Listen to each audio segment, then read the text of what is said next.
Welcome back to Slow Bells. Hey, it's laundry day, can you tell? I'm in Hampton, Virginia right now, just a couple hours away from the boatyard in Norfolk where I'm going to haul out the boat first of next week. I have finished up the North Carolina portion of the Great Loop, and I've got some pics I want to show you. Check it out.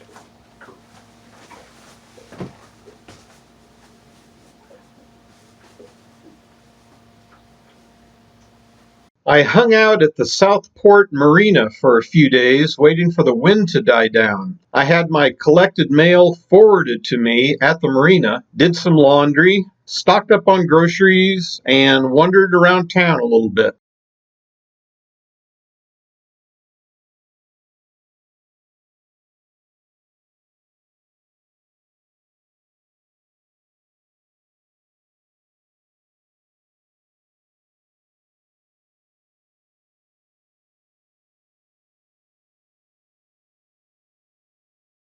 When the weather was right, I eventually left Southport, headed up the Cape Fear River, passed through Snow's Cut, and headed north again past the town of Carolina Beach.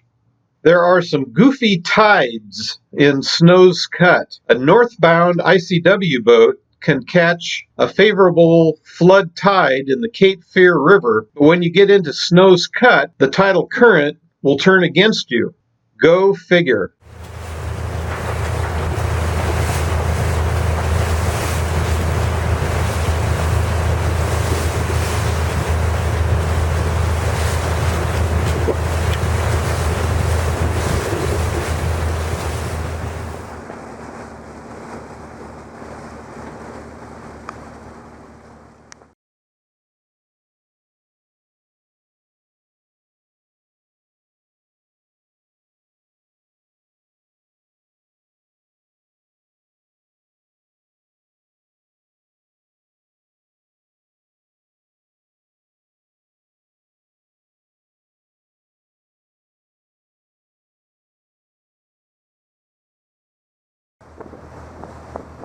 Hey, somebody stole the swing bridge at Surf City. I had to wait for it to open last fall. Now there is hardly a trace of it remaining. A new 65-foot fixed bridge stands in its place.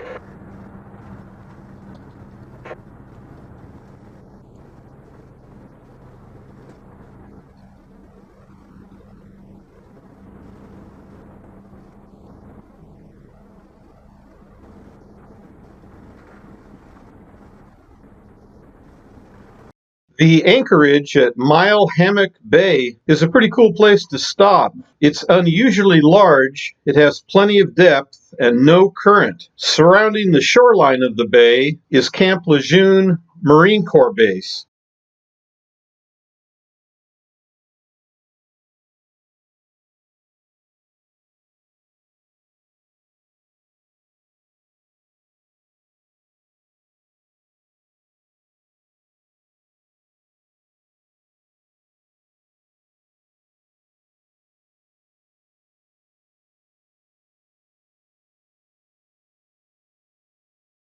By the way, be sure to do your nav homework before passing through this area. It is a shoal-rich environment. Also, while we were talking about Camp Lejeune, be aware that the Marines occasionally close the ICW so they can do military training with live fire. I originally planned to stay in Mile Hammock Bay for a few days, but the weather guessers started talking about stormy weather approaching, so I decided to sprint up to Morehead City the next day. I pulled into Morehead City on a very pleasant day after lunch. The town of Beaufort is across the bridge from Morehead City. To help increase the confusion factors, there are two Beauforts on the ICW. They are both spelled exactly the same. The one in North Carolina is pronounced Beaufort, as in bow and arrow. The one in South Carolina is pronounced Beaufort. In Morehead City, I met up with my new friends, Tommy and Les. They arrived on a very wet and windy day after a long drive up from Alabama. They immediately started spoiling me by buying me dinner that night at the Redfish Grill. When the weather improved, we continued north to the town of Oriental. Oriental has a couple marinas and an anchorage, but we were lucky enough to score one of the two free slips that the city makes available. These slips have no water or electricity, but hey, the price was right. We had nice weather for our cruise up to the northern part of the Pungo River, where our next anchorage would be. But some clouds spoiled the sunset that Les was looking forward to. The next day, we passed through a long canal that connects the Pungo River with the Alligator River. At the north end of the Alligator, we took a right turn and played Dodge the Crab Pots as we made our way into an anchorage in East Lake. On Saturday morning, we crossed the very wide Albemarle Sound and pulled into the town of Elizabeth City shortly after lunchtime.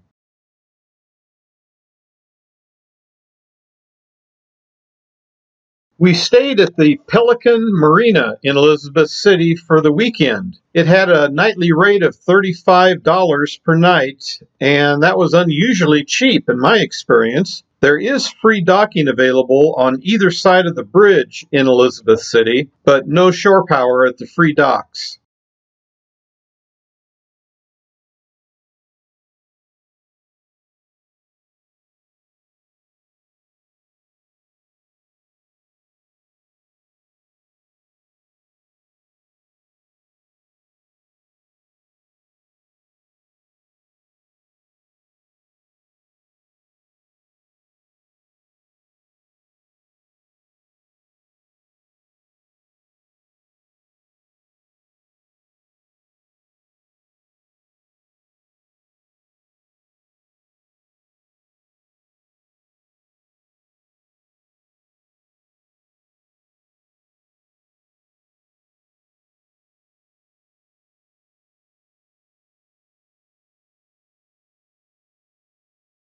North of Albemarle Sound, the ICW splits. Commercial traffic has to take the deep water route to the east. Pleasure boats can do either this easterly deep water route, or they can take a route to the west, which passes through the Dismal Swamp. You will encounter one lock on the commercial route to the east and two locks on the Dismal Swamp route to the west. Basically, the Dismal Swamp route is a little more scenic, but the commercial route has deeper water. I had never taken a cruising boat through the Dismal Swamp before, so I decided to give it a try on this trip.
We spent the night on a free bulkhead at the Dismal Swamp Visitor Center. There's no shore power or showers at this facility, but we did have a nice walk in the park adjacent to the visitor center. The restrooms and gift shop are on one side of the canal, and there's a state park and a small museum on the other side of the canal. When we passed through the Dismal Swamp in early April, bugs were really not a problem during the day. However, in the evening, the mosquitoes started coming out. There was very little wind, and an approaching storm brought quite a bit of rain through the night. The following day, we would leave North Carolina as we passed over the border into the state of Virginia.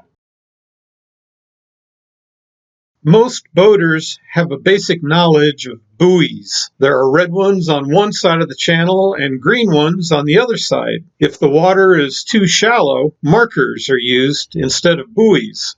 The usual way that people like me remember which side of a buoy to pass is the phrase red right return, which is telling you that the red buoys should pass on the right side of your boat as you return from the ocean to some port on land. If you have a side channel, the side channel will have its own set of red right return buoys.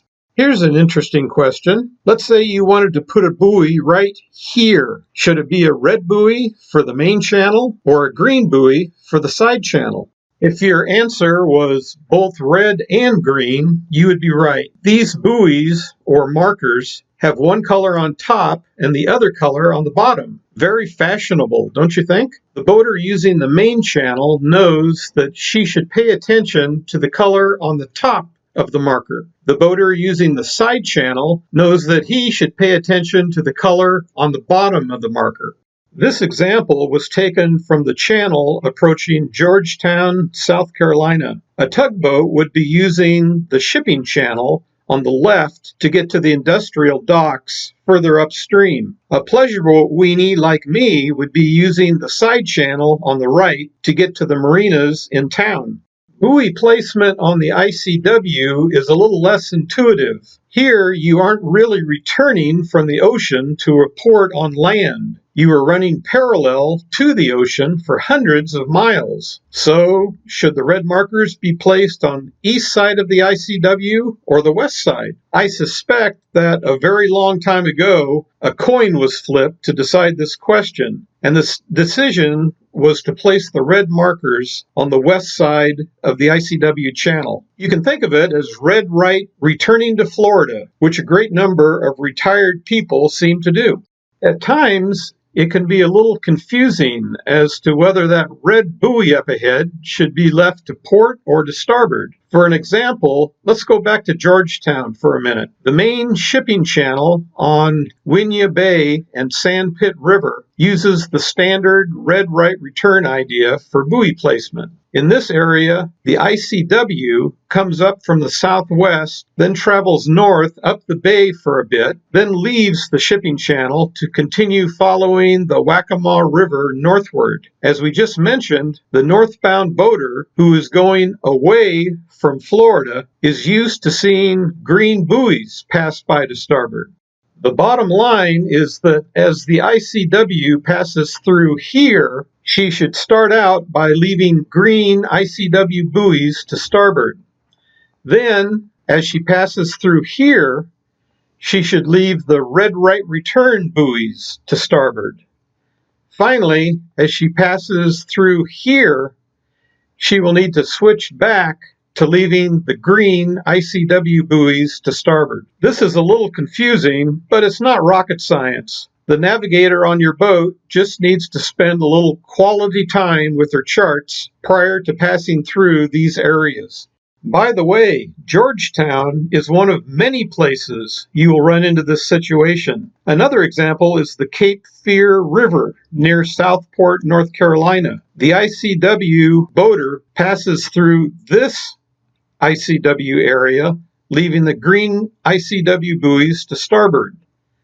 Then, as you transition into the Cape Fear River shipping channel, you should leave the red right return buoys to starboard, just like the ships do as they head up to Wilmington. Finally, as you pass into Snow's Cut here, you will need to switch back to leaving those green ICW buoys to starboard. So, when your ICW travels take you into a river for a while, make sure you understand what that buoy up ahead is trying to tell you.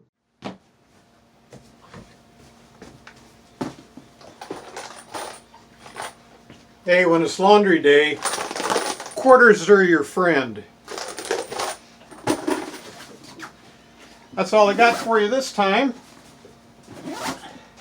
Next video should be our epic voyage with my new friends Tommy and Les through Southeast Virginia.